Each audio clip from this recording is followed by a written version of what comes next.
Howdy. So, anyway, if you are watching this, then obviously you will see that this is a prediction I am making about the upcoming presidential election here in the States. With, of course, now this is going to be an exciting campaign to watch. I could definitely see either Democrats or Republicans winning this election. But, and of course, the actual election is in November, but the first votes are coming up in just a few weeks in the Iowa caucus and the New Hampshire primaries. And those will really begin the actual process of nominating the candidates for the two major parties. Now, I am going to make count them, two very big predictions about this election. Now, the first one is this. Ted Cruz will win the Republican caucus in Iowa. Now, there are a few reasons that I think this will happen, and I'll just run through those right now. First is that Ted Cruz has relatively strong support with religious conservatives. If you'll remember, he gave his announcement speech at Liberty University. If I remember correctly, I believe his father is a minister. And anyway, and although I don't think Iowa is a particularly religious state, but religious conservatives and social conservatives have a pretty strong influence within the Republican Party there, and especially in the Republican presidential caucus.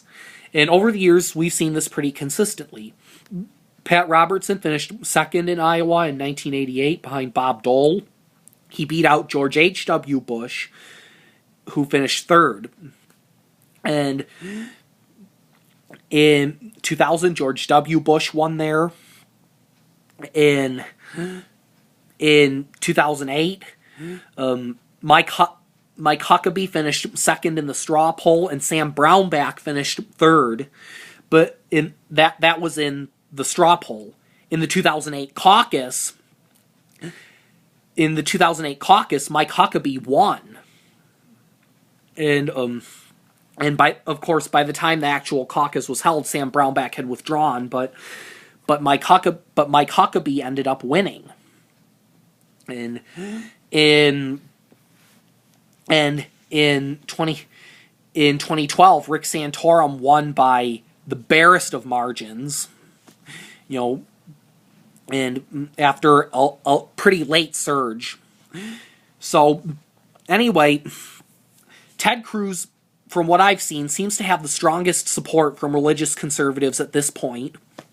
And that, I think, will significantly help him.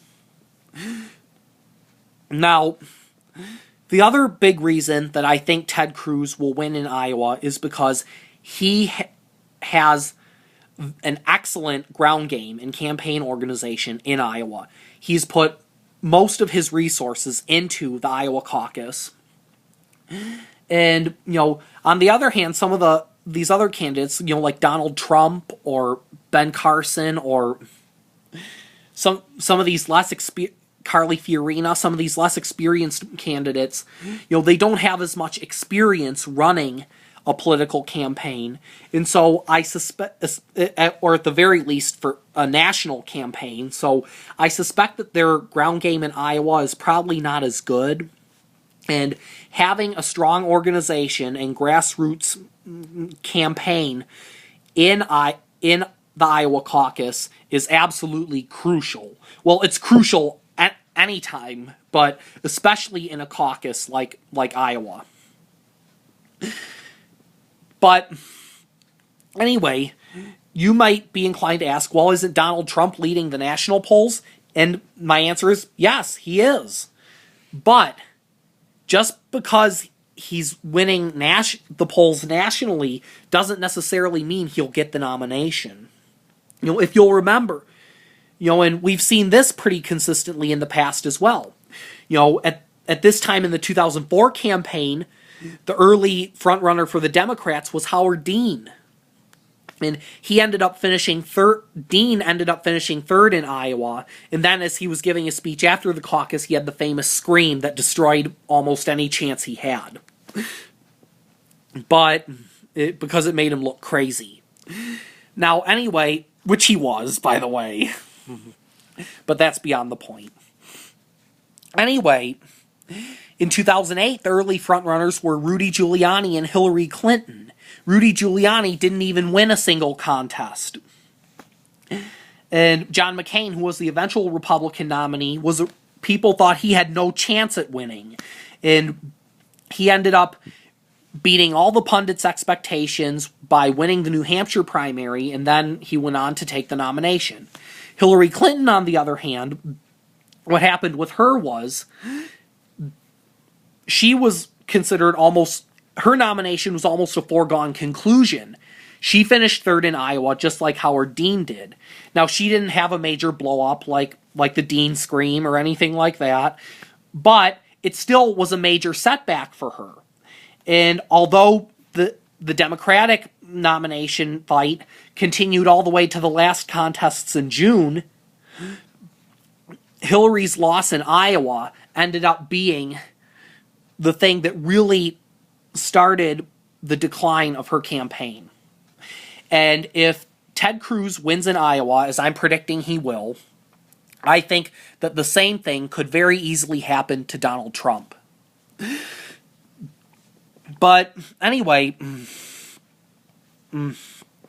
that's kind of another thing beyond the point. But anyway, so, and another thing that's important to remember is Ted Cruz has quite a bit of momentum right now in Iowa.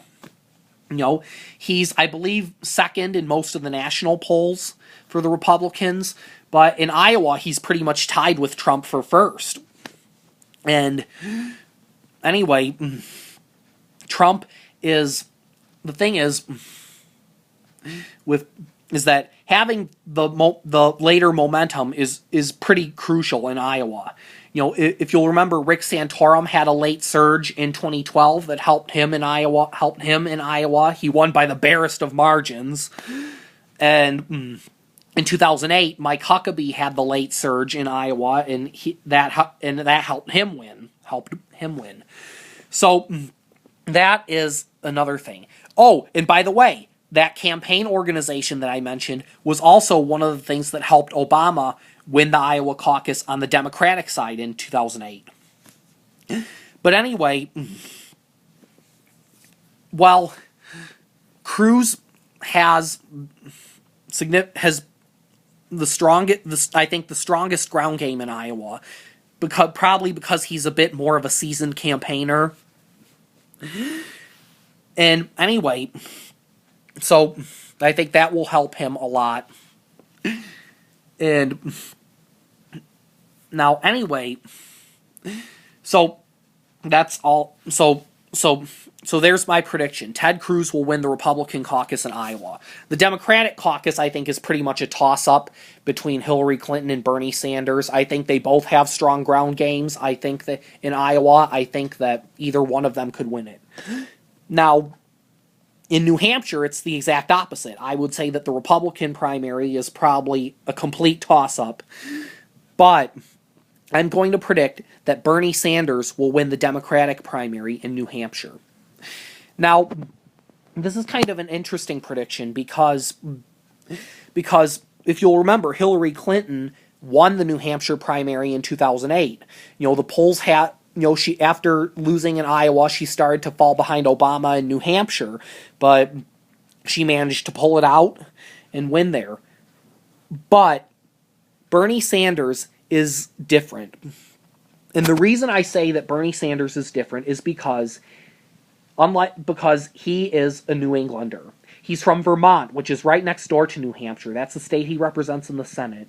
So I suspect, and from what I understand about New England, most of those states, there's a lot of overlap between them. It's almost like one big state, from what I know about New England. I've never actually been there, but from what I know and have read about New England, that's kind of the impression I get. But anyway, New Hampshire, I suspect that because Bernie Sanders is from Vermont, which is right next to New Hampshire, there will probably be somewhat of a favorite son effect. And Bernie Sanders is doing pretty well in most of the New Hampshire polls. He's winning in a lot of them. And I think that has a lot to do with it. You know, John Kerry and Howard Dean in 2004 were both New Englanders. They both came from states that were right next door to New Hampshire, Massachusetts and Vermont. You know, Kerry was from Massachusetts, Dean was from Vermont. And they both ended up doing very, very well there. And I suspect that the fact that Kerry was from Massachusetts was probably one of the big things that helped him carry the state in the general election against Bush.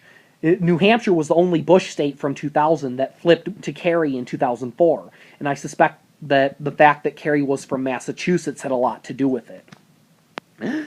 But anyway, that's beyond the point. What I'm trying to say is, Hillary Clinton's win in New Hampshire back in 2008, you know, was possible mostly because Barack Obama wasn't a New Englander. But Bernie Sanders, not only is he from New England, he's a senator from Vermont, which is right next door. So I suspect that there will probably be some favorite son effect that will probably seep over and help him win there. Now, obviously, elections are rarely decided by a single factor, but these are my predictions for now, and it'll be interesting to see whether they prove to be right when the voting actually comes. So, thanks, everyone. Thank you for watching, and peace.